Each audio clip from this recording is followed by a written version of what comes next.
Здравейте! Днешното видео е за новите ми придобивки през последните 1-2 седмици. Те са ето тук и сега ще ви кажа за всяка една от тях по няколко думи. Значи, започваме с базата за сенки на очи на Essence. Не знам дали се вижда. I Love Stage се казва. Купих си я по препоръка на много момичета от YouTube. Ето как изглежда. Продавате в DM магазините и беше нещо от сорта на 5 лева. Следващото нещо е ето това. Олиото за коса на L'Oreal Professional. Това е 125 мл. Аз си купих това за боядисана коса, но има и за друг тип коса. Поръчах си го от сайта Златна рибка. Както виждате, почти не съм го използвал, само 2-3 пъти.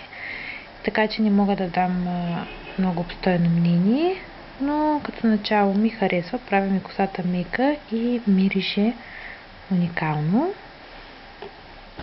Следващото нещо е лак на Essie в този приятен лилав цвят. Казва се, не мога да ви го прочета, но е много хубаво лилаво. Купих си го от сорта на 11-12 лева. Много приятен летен цвят.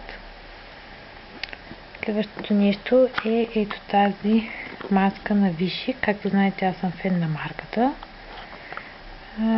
Това е успокояваща и изпълваща 24 часа хидратираща аквамаска, без парабени, подходяща за чувствителна кожа.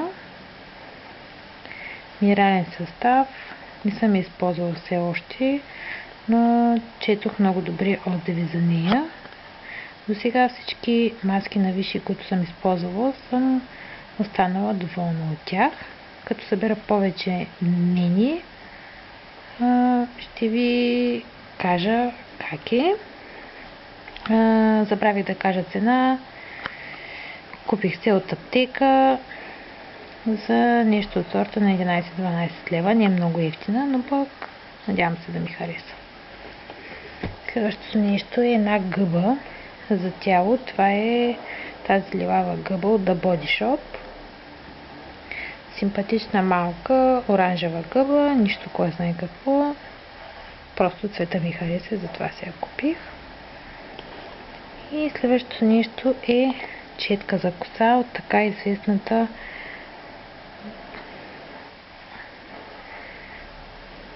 ето така, не знам защо ми е въртил, така известната марка на Tingle Teaser. Не знам дали точно така се чете. Така изглежда.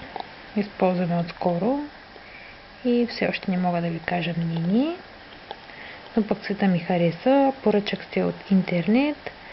Ако искате повече информация за нея, ми напишете в коментарите и аз ще ви отговоря. И това бяха всички мои нови придобивки. Надявам се видеото да ви било интересно.